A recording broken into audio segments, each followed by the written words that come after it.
Amh Araeng. From this parched earth, the nation of Amh Araeng once rose. When I journeyed here, long ago, I spoke with a sun-weathered elder. He told me Amh Araeng meant majestic land in the language of his people.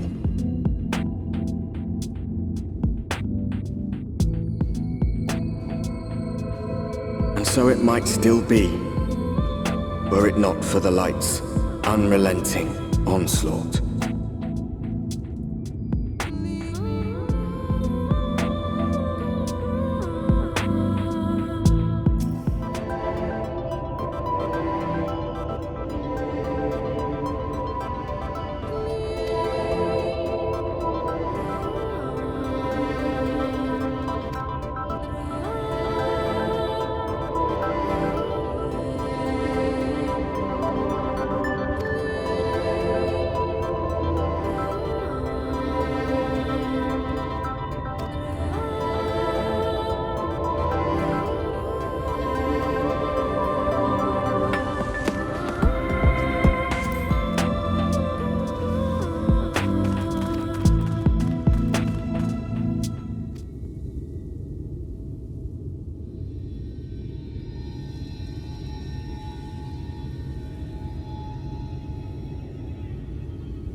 Master Gengen, this is the friend of the Exarch I was telling you about. Very good, very good. Though friend or no, all are welcome in Mord Souk. Souk is Mordish for city. As things stand, this souk boasts the largest and busiest marketplace in all Amh Araeng. You'll find ore from the mines here, of course, but all manner of other things too, many of them rare. As I told you before, not many visit Amh Araeng by choice, but Mord Souk's a different story. Merchants come from realms around to purchase the relics the Mord dig up. Aye, that they do. For Mords do not dismiss the spoils of the earth. We clean them and polish them and reveal to the world their true value. That is why they come here. Come from far away. Come with much money. And so our souk is always busy, busy, busy. No such thing as a thing no one needs. You say that every time, Master Gengen. Some sort of family motto, wasn't it? Or perhaps a Maud philosophy, for which we should all be very grateful. Would that everyone was so willing to take in refugees regardless of race or creed. Now then, if you intend to spend any time here, you'll want to gain the trust of the locals. And there's a little custom all newcomers are expected to observe. The cracking of the coin purse. You buy one thing from the market. Price can be low or high, just as long as you buy. As the good Maud says. In fact, the Exarch sent a little something to cover this very expense.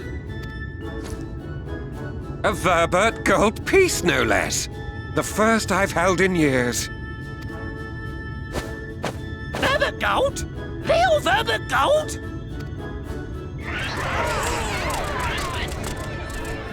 Here, newcomer, crack your coin purse with me. Oh no, you want my goods, newcomer. I have jars and pots, all smooth and shiny. Over here! Come and look. You buy, you buy.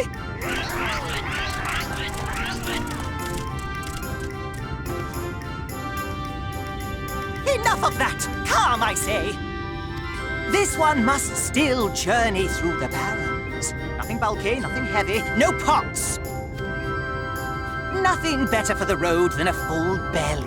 Spend that piece at Ronron's place, yes? Eat for 3 before you leave.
Is that...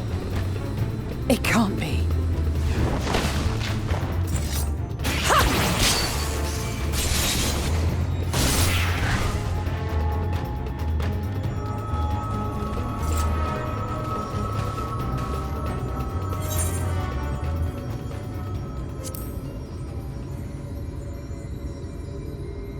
Just a lesser sin eater.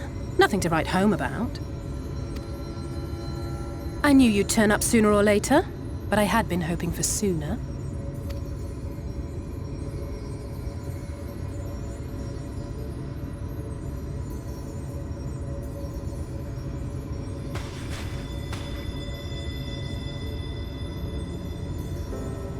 How are you?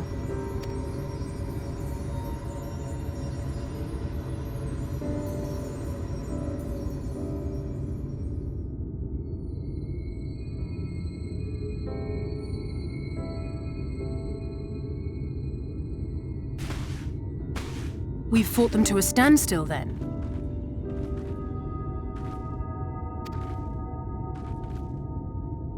The Exarch did say that the Empire seemed to have drawn back when he last looked in on the source.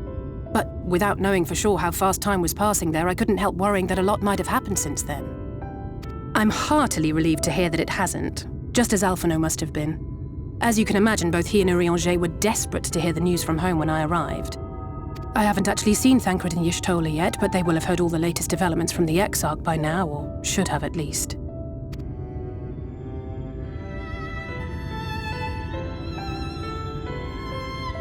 When I think of how frantic Tataru and the others must be, I want nothing more than to rush back and reassure them. But we still haven't found a way to reverse the summoning. And even if we had, we couldn't just ignore Urianger's vision. He may use 10 words where 1 would suffice, and they may often obscure as much as they reveal. But on this matter, he was as clear as day. I do not doubt for one moment that he saw what he claims. Nor how difficult it must have been to speak about them. The 8th Umbral Calamity and your death aren't exactly topics for idle conversation. As much as I might want to go home, I don't want to go home to that. We can't allow the rejoining to happen, which means we have to save the first from the Sin Eaters.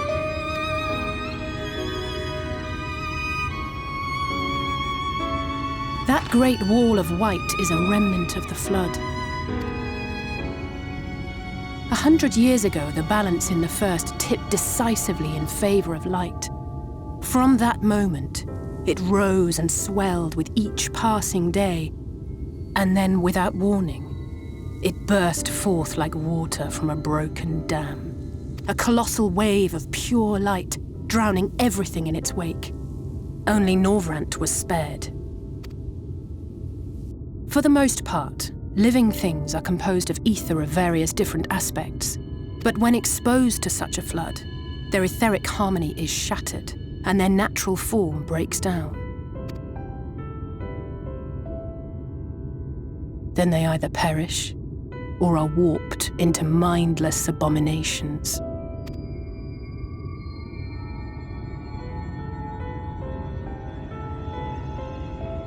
Yes, that's how the Sin Eaters came to be. They were once living creatures, or people, that were caught in the path of the flood. Once the change is wrought, there is no going back. In that instant, they are gripped by an insatiable appetite for ether, and will happily gorge themselves on any living thing within reach. But even that is not the worst of it. The stronger Sin Eaters can plant light in us, like seeds in soil, corrupting our ether and triggering the birth of new monstrosities. They are creatures of base instinct that exist only to feed and to multiply. They feel no pity, know no remorse, and are utterly deaf to reason, which is why they must be destroyed. Every last one of them. The infirmary is full of the Sin Eaters' victims, left here to spend their final hours waiting for the change to overtake them.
Look, over there, where the wall is broken.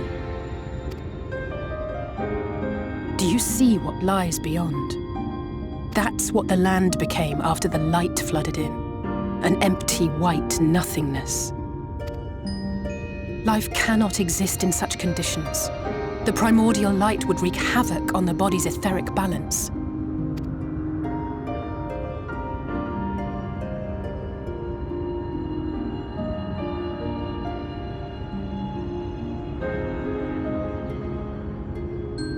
That nectarine you bought, it's Halric's favorite fruit.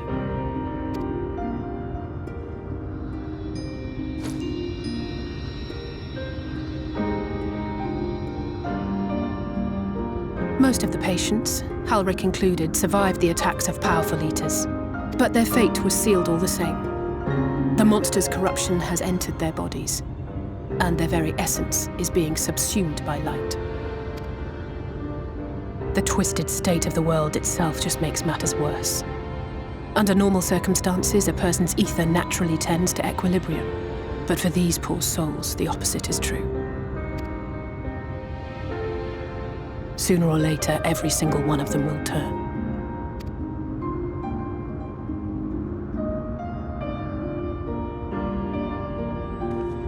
Tesleen and the patients, they all know this. They know what has to be done before the change goes too far, before the eater within takes over. The preferred method is mixing poison into their favorite food. In my time here, I've borne witness to a lot of last meals.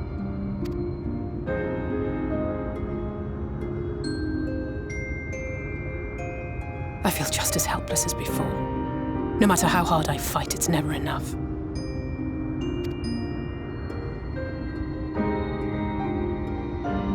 But it's a war I mean to wage, nonetheless. Speaking of wars, do you remember how I made you promise not to leave me and then promptly collapsed? Well, let's just say I had a few choice words for the Exarch concerning the timing of his summons. But even if the fault lay with someone else, I couldn't shake the feeling that I'd abandon you on the battlefield. So I swore that I'd make up for my absence there by making a difference here. And that's what keeps me moving forward, even when things seem hopeless.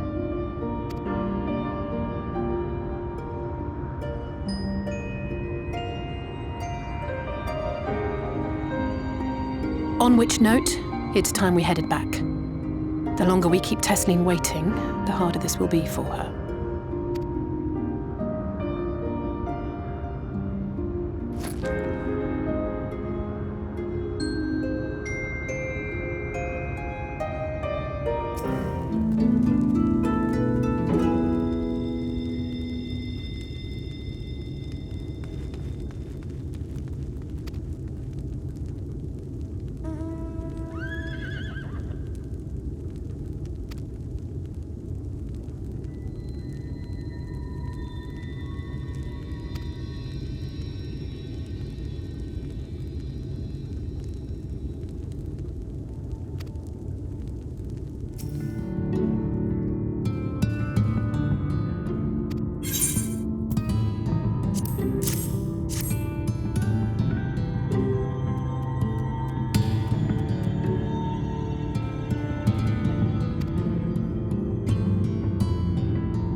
Speak up if you'd like another helping. I made a little bit more than usual today. And you've added something special to the broth, if I'm not mistaken. Aye, well, it's not often we have visitors from the Crystarium, so I may have thrown in a few extra bits and bobs.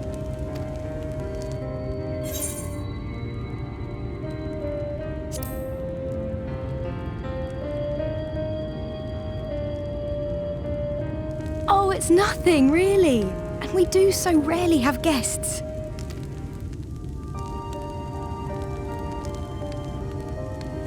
In a place like this, you learn to take what moments of happiness you can get.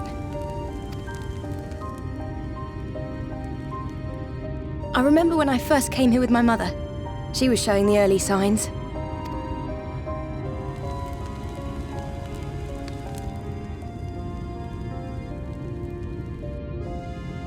I knew there was no way to save her, but I just couldn't face what needed to be done. That's the way of it for most people. Why they travel from Arms to stay here.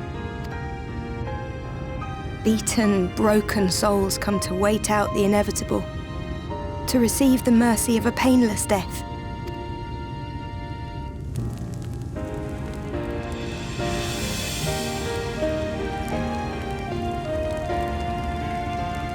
When my mother finally left this world, I was mad with grief, but also thankful that her passing was a peaceful one.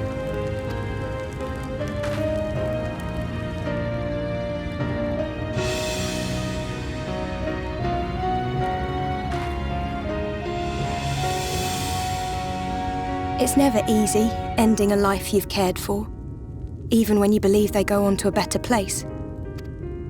I often find myself wishing the Warrior of Darkness would come and do that part for me. The Warrior of Darkness? You've never heard the tale? I'm not sure where it began, but every child in Norvrant could tell you a version of it. Warrior of Darkness, servant of death, take care of our souls at our dying breath.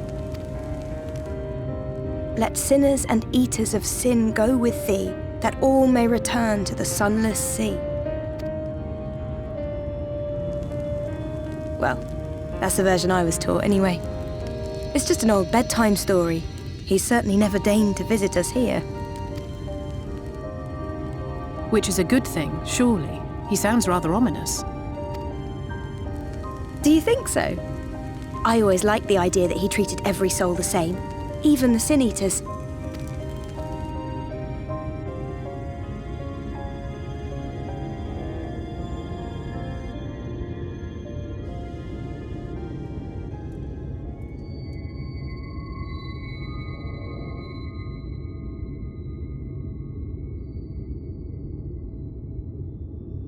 They're coming. Desleen! Have you seen Halric? I swear, I only took my eyes off him for a moment.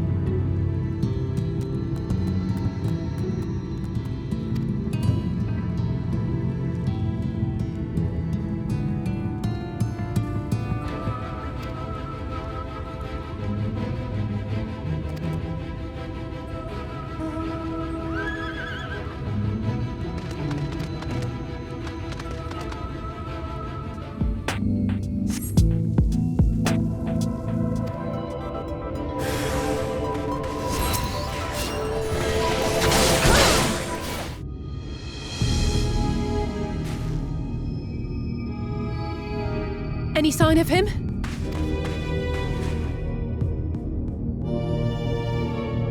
No luck then. But he surely can't have gone far. We should keep looking. The Sin Eaters are out in force, and if we don't find him soon, you can be sure they will.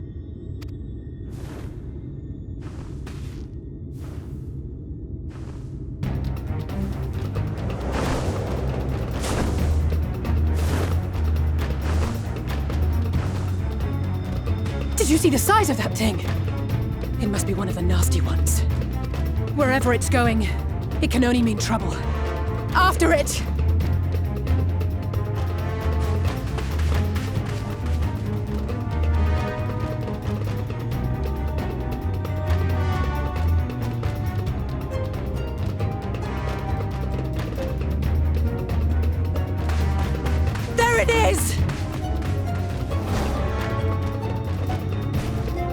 that?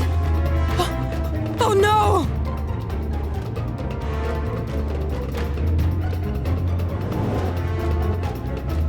Ulrich!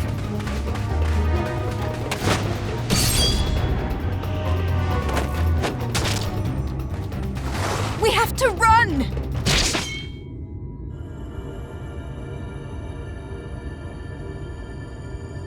Tesleen! No!